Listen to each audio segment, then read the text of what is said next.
alhamdulillah ala kulli xaal ñu sant yàlla bu baax di ko santaat moom mi ko yellool di ko tuubal te fas yéene koo jaamu bi génnul liggéeyal Serigne Touba ba àjjana barkeb Serigne Fallou moom Serigne Chouaïbou moom Serigne Touba. Donc ñu ngi ziar mbooloo mi yëpp leen sant leen gërëm ginnaaw bi ñu leen nuyoo di ci jiital soxna su tedd si toog soxna maam Faty moom Serigne Fallou moom Serigne Chouaïbou moom Serigne Touba di ko ñaanal di jaara ci moom di ñaanal mbooloo mépp di ñaan yàlla defal leen tawféex ak mucc ak xéewal leen wax bonne et heureuse année. Donc vous allez me permettre de commencer, je sais pas, la plupart d'entre vous ils parlent quoi, français ou anglais? Français? Anglais? Il y en a qui parlent anglais? Ou bien tout le monde parle français dans le groupe? We have someone of you who speak only English? Okay, I'm trying to welcome you in my country and in my home. And I would like to wish you a Happy New Year. Today, okay, today it is my honor to receive you at my home because you are from my other life. The other part of my life is UPF, because UPF, I am an ambassador, a peace ambassador of UPF, and I am the president of pilotage committee for the summit, the African Summit, African Peace Summit. And if you come here a lot of day before the summit to support us, to support me, to have a success for our summit, and at the end of the year, at this day, who is a happiness day, because it's the end of the year, it's the fun day. That's why I say it's my honor to receive you, and I would like to thank you very much, and to welcome you too much at my home. You know, you are at your home. Okay.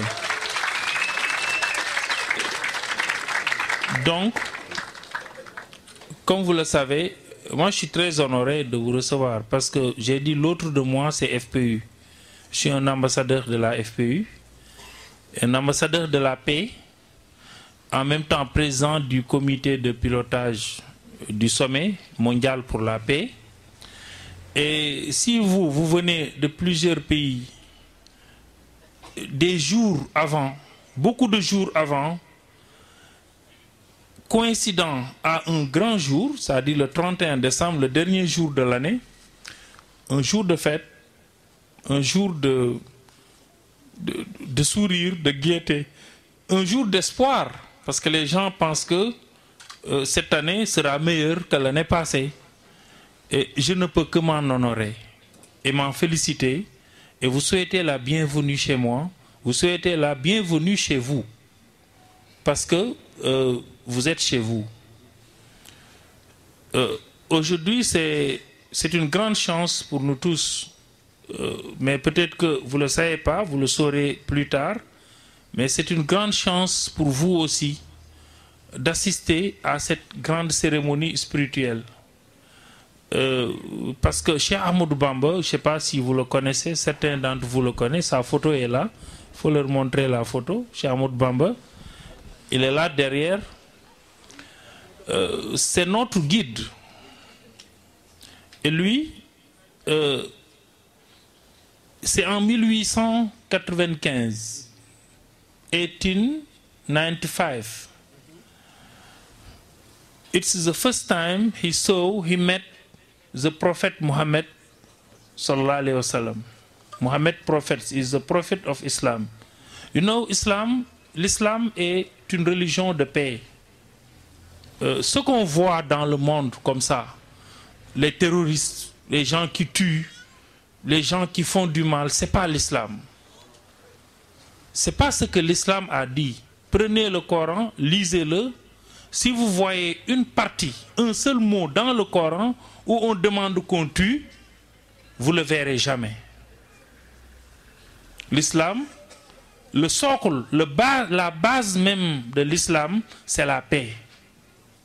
Comme son nom, islam, si vous voulez faire l'analyse étymologique du mot, il y a is, c'est le préfixe, salam, c'est le radical, et le am, c'est le suffixe. Donc le radical du mot islam, c'est salam, salam c'est paix en arabe. C'est l'amour de l'autre.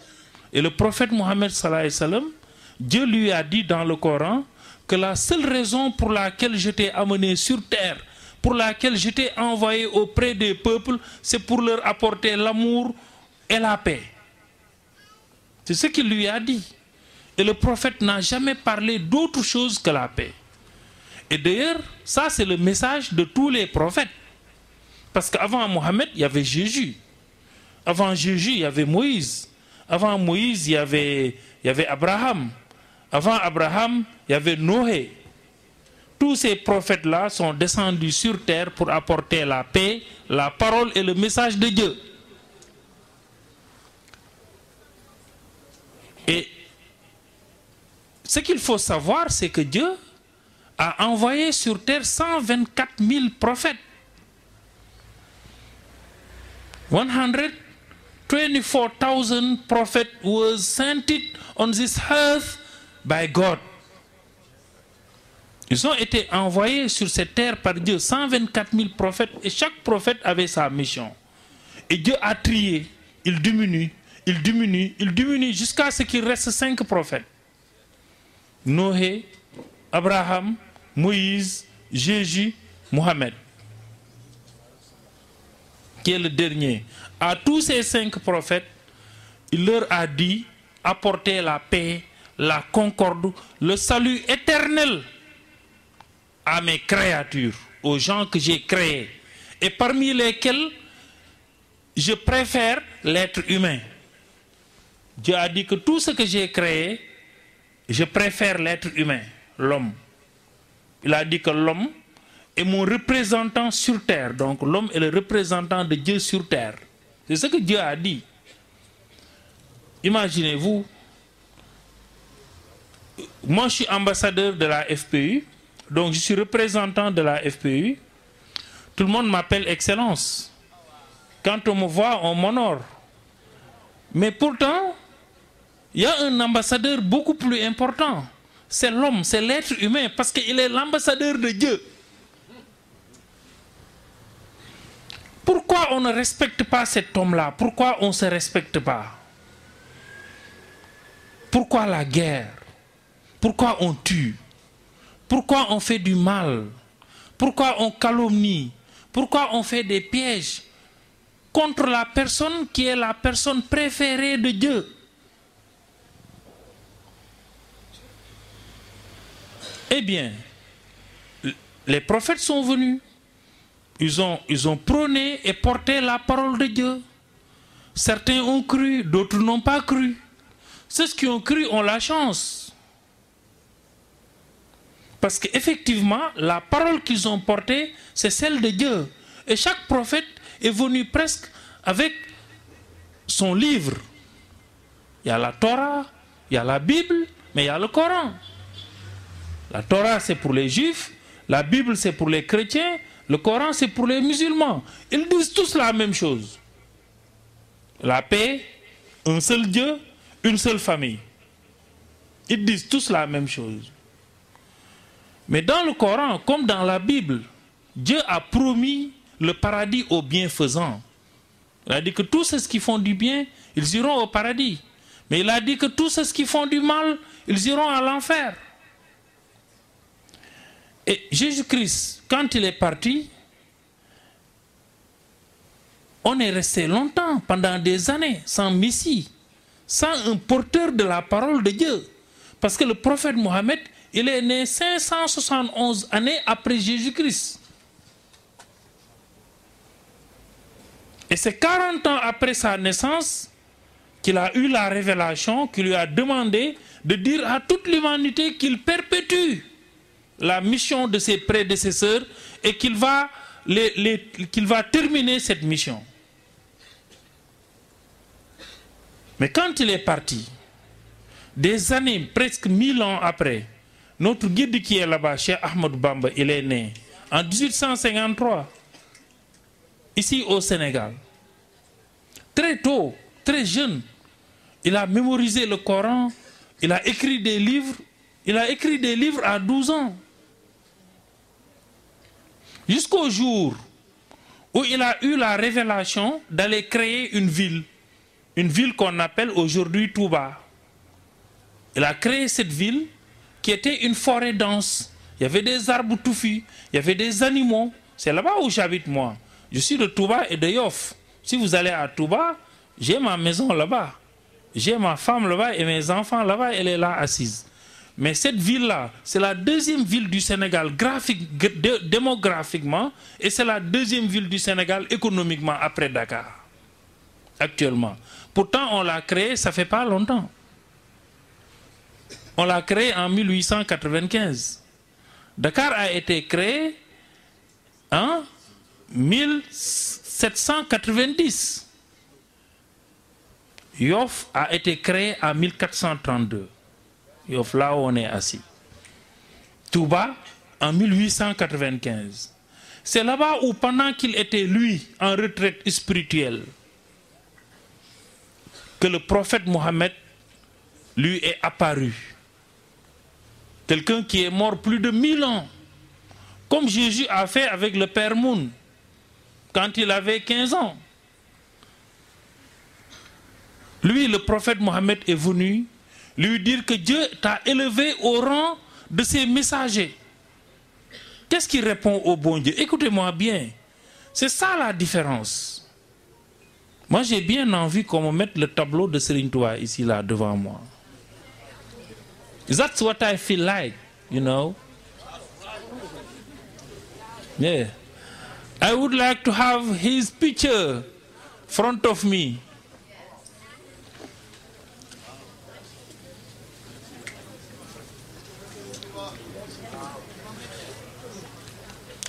Il dit au prophète Mohammed, dit au bon Dieu, merci beaucoup de m'avoir élevé à ce rang. Mais moi, je ne suis pas venu pour ça et je ne veux pas ça. Le prophète lui dit, qu'est-ce que tu veux? Il lui dit que je veux que tous les êtres humains aillent au paradis. Parce que Dieu a dit qu'il y en a qui iront à l'enfer. Je n'ai pas envie que ces gens, parce qu'ils sont faibles, parce qu'ils ne sont pas complets, parce qu'ils ne sont pas parfaits, parce que la perfection n'est pas de ce monde. Et c'est Dieu qui a dit que j'ai créé les hommes de façon imparfaite. C'est pour ça qu'on pêche. C'est pour ça qu'on fasse parfois du mal. C'est pour ça que nous commettons des erreurs. Il a dit au bon Dieu, je ne souhaiterais pas à cause de ça que tu amènes les gens à l'enfer. Je veux que tu les pardonnes. Et le prophète lui dit, Dieu a dit que c'est possible, si tu veux qu'il t'accorde ça pour les hommes, c'est possible à condition que tu acceptes qu'il te mette en épreuve. Qu'il te mette dans beaucoup d'épreuves. Et ces épreuves-là, tu peux en mourir. Ces épreuves-là, tu vas perdre ta famille et tout. Il dit que la survie et le salut de l'humanité, pour moi, en vaut le coup. Lui, il a dit au bon Dieu que je suis prêt à tout endurer. Je suis prêt à perdre ma famille. Je suis prêt à perdre mes enfants. Je suis prêt à perdre mon âme, à mourir, à perdre ma vie, pourvu que l'humanité puisse être sauvée. Et on lui a dit, ok, tu peux commencer. Il a commencé en 1895. La première chose qu'on lui a demandé de faire, c'est de sortir de cette ville Touba, l'une des choses qu'il a dites lui-même, qu'il aime le plus au monde. Il dit, s'il y a quelque chose qu'il aime dans ce monde, on peut citer la ville de Touba, mais il n'aime pas autre chose. On lui dit d'abord, pour commencer, tu sors, on t'éloigne de ce que tu aimes. Ces enfants, qu'est-ce qui est plus important pour l'être humain que ces enfants? On lui dit, tu n'as même pas le droit d'avoir pitié de ton enfant s'il est malade. Tu n'as même pas le droit de montrer que tu aimes ton enfant, de montrer que tu aimes tes épouses. Il est sorti de là-bas, on l'a sorti de cette ville en 1895. Quand il retournait dans cette ville, il était mort, c'était en 1927, 32 ans après. On l'a amené en exil au Gabon. On l'a amené partout en exil. On l'a emprisonné, on l'a invectivé, on l'a brimandé, on l'a isolé, on l'a pris pour moins que rien. Mais ce que vous avez entendu qu'on chantait là, partout où il était, il écrivait. Il écrivait et tout ce qu'il écrivait, nous vivons ça actuellement. Vous vous trompez. Vous croyez que je suis votre prisonnier. Vous avez tort. Je ne suis pas votre prisonnier. Je suis avec Dieu, avec le prophète Mohammed et avec tous les saints que Dieu a envoyés. On l'a mis dans la mer, on l'a jeté dans la mer. C'était l'heure de la prière. Il a mis sa nappe de prière et il a prié sur la mer.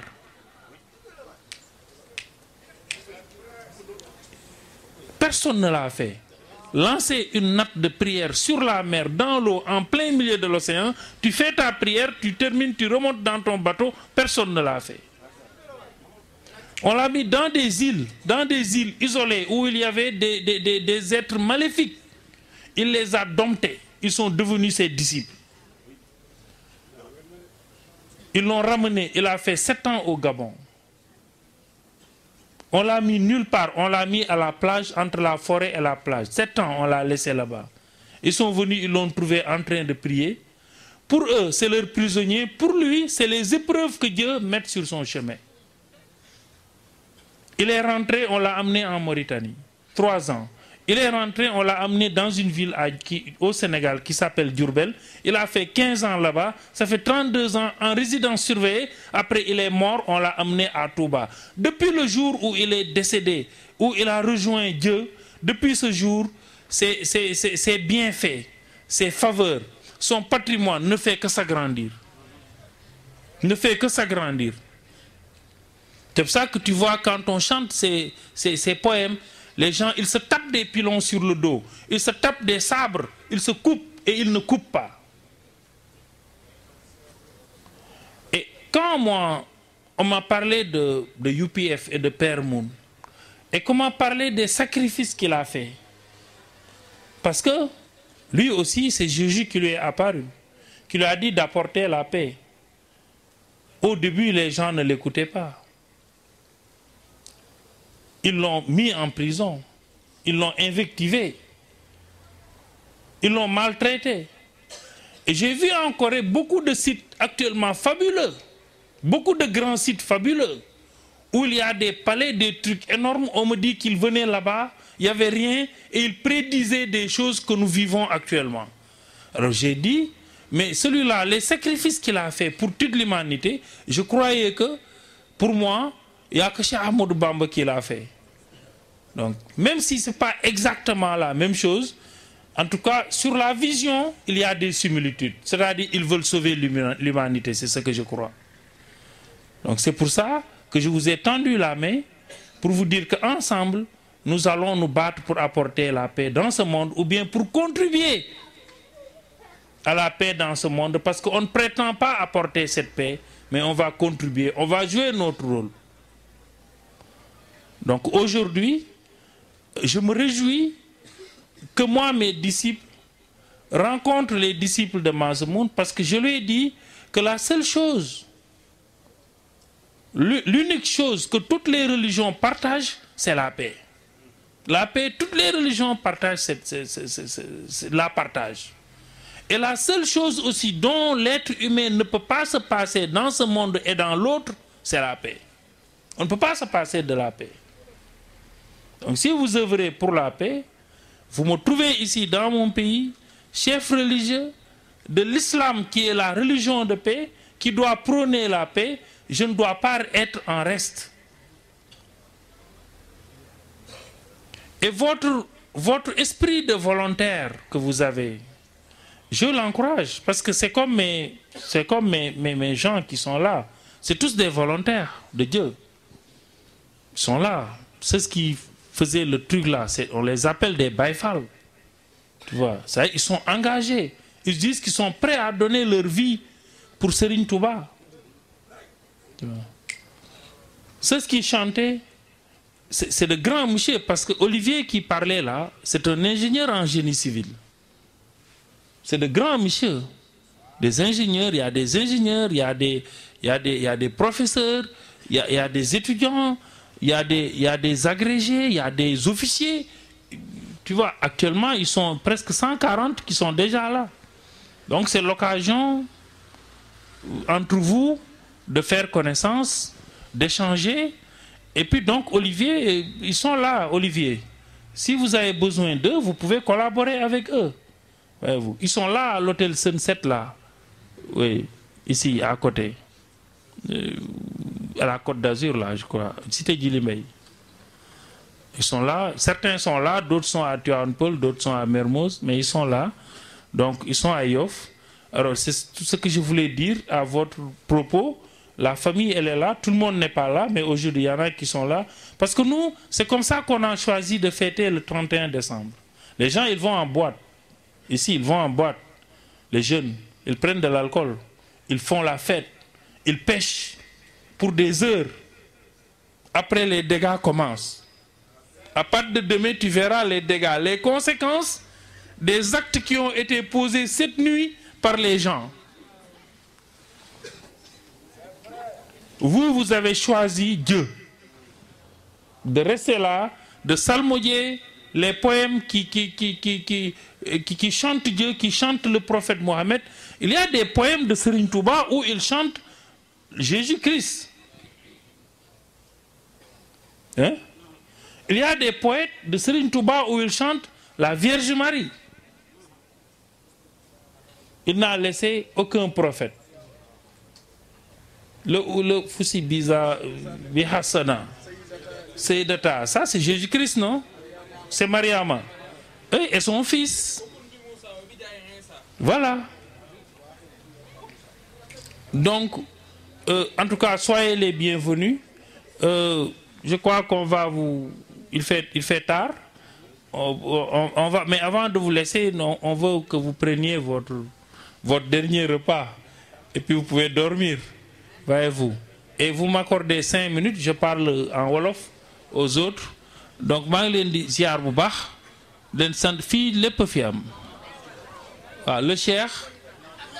Waaw. Le cheikh. Bëri bagage. Am njuufeen laa nag. Ay njuufeen lañu. Lépp Sëñ Tuubaa la. Wax ji du bëri du gudd. En tout cas, lii lu am solo la. Lii moo gën leneen lu dul lii. 31 jeunes yi dañu war a commencer di yeewu. Jeunes yi dañu war a commencer di nekk nit.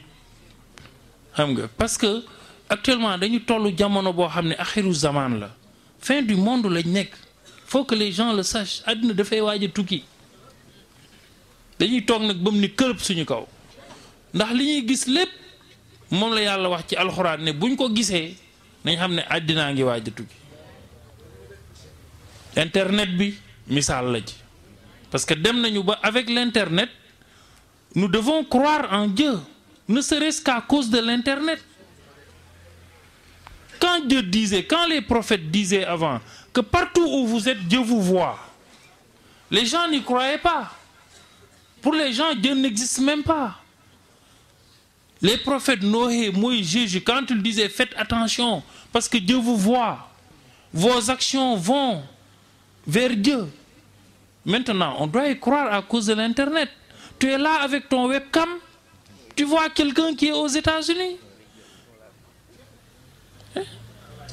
Tout le groupe qui est là, assis aujourd'hui, les satellites ont tout capté. Et il y a des gens, c'est sûr, qui l'ont retransmis en direct quelque part. Si l'être humain, qui est une créature de Dieu, est capable de faire ça, à plus forte raison, Dieu qui l'a créé. faut qu'on fasse attention. Dieu avait dit à la fin du monde, quand la fin du monde s'approche, di ngeen gis góor ñi dañuy solu comme jigéen ñi.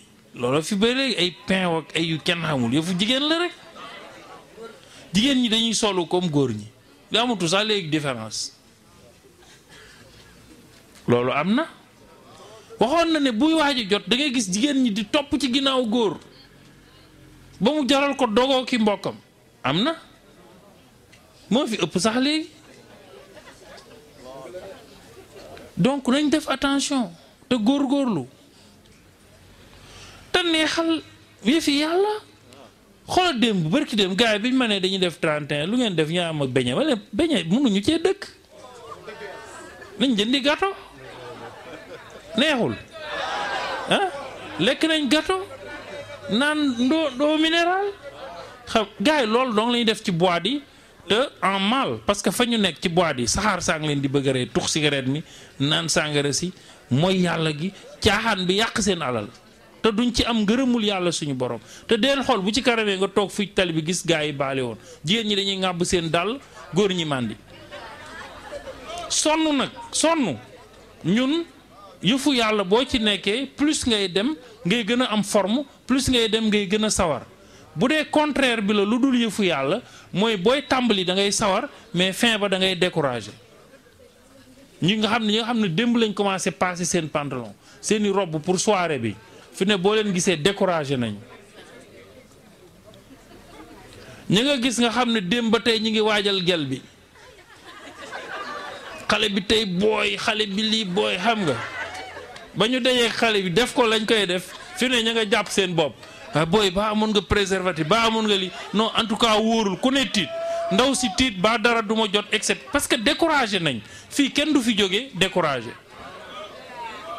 da ngay yaakaar ne ay xéewal nga fi jële ak i tiyaaba te sonnoo parce que toog nga déglu nga musique parce que lii musique la musique c'est quoi? C'est l'art de combiner les sons d'une manière agréable. C'est la définition de la musique. On a combiné les sons ici de sorte que ça a résonné de façon agréable dans nos oreilles. Mais oui. Donc on a écouté de la musique sono bangini, on a la sono, les baffles et tout. Et notre DJ. Mais oui. Oui.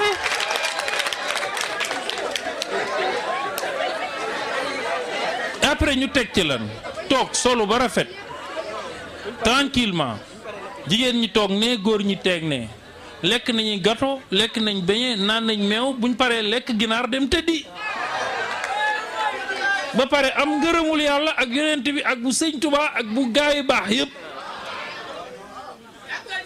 donc loolu moo ëpp solo loolu moo am njalbeen moo amuk mujj leneen loo fi gis bu amee njalbeen tamit amul ak mujj kon nañu góorgóor te loolu mooy taxit xol yi leer moo tax xol yi rafet parce que gars yi ci yi ñu nekk moo indi yu musiba yi ngay gis yëpp di nga fa gis koo xam ne dina fa xeex ndax benn waay moo xool gelam gis nga da nga gis ne dina fa xeex parce que benn gel moo wax ak faram xam nga yooyu la di nga gis ku fa xeex parce que dafa màndi di nga gis ko waxee parce que kenn xoos otoom di nga gis ko waxee parce que kii moo gaa donc nga xam ne seytaane ma nga foofu fii nag lu ñuy wax xoolu fii ni muy xat-xat yëpp gars yi buuxante nañ ba mayante place kon nañu góorgóorloo en tout cas maa ngi leen di ndokkeel at bi tamit jeex na te at bu jeex dafa am lu mu laaj comme ni ma ko waxoon tamit dafa laaj évaluation ku nekk na xool 31 décembre depuis le 31 décembre de l'année passée jusqu'au 31 décembre de cette année chacun n'a qu'à évaluer ce qu'il a fait.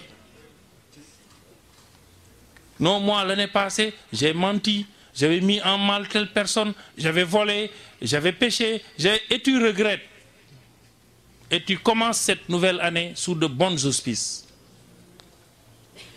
ñu réccu te dellu ginnaaw te góorgóorlu te sommet bi nga xam ne mi ngi ñëw muy sommet de la paix comme son nom ñun ñëpp ñu dund ko di ci ñaan ku nekk la nga doon rek ñaan ci catholique yi yéefar kii yéefar sax pour man sax ku gëm yàlla doo yéefar catholique yi jullit yi juif yi ñëpp nañ ñaan jàmm parce que c'est le premier sommet mondial qui va se tenir au Sénégal te dañu yaakaar ne ci sommet boobu ci la àddina bi di jaare am jàmm loolu lañu yaakaar kon ñi ngi ñaan yàlla defal ñu jàmm ak tawféex ak mucc ak xéewal. Aux étudiants, je souhaite une bonne et heureuse année, une véritable année studieuse, travaillez bien et puis vraiment faites d'excellents résultats parce que ce qu'on attend de vous. Il y a beaucoup d'étudiants ici, donc certainement il y a beaucoup d'étudiants aussi parmi vous, donc travaillez bien. Aux travailleurs, travaillez bien, beaucoup de promotions dans votre métier et plein de succès dans les entreprises. Bon, aux ménagères, ménagez bien. Voilà, c'est ça. Donc que ça soit une année de bonheur, de prospérité, de réussite, de succès, et d'entente cordiale et de développement interne et externe dans la spiritualité et dans la ferveur. Di ñaan yàlla defal ñu jàmm ak tawféex ak mucc ak xéewal ak yokku fii ak fa ñu jëm. barkeb Serigne Touba jërëjëf Serigne Touba allahumma salli ala sayyidina Muhammad sallam jëwriñ ñi ngi lay sant bu baax di la gërëm di ñaan yow tamit yàlla yokk say tawféex yokk sa jàmm yokk sa xéewal di la sant bu baax a baax ci taxawaay bi jërëjëf ñoom fu ñuy lekkee ci biir ah donc Olivier peut-être vous allez manger avant de partir comme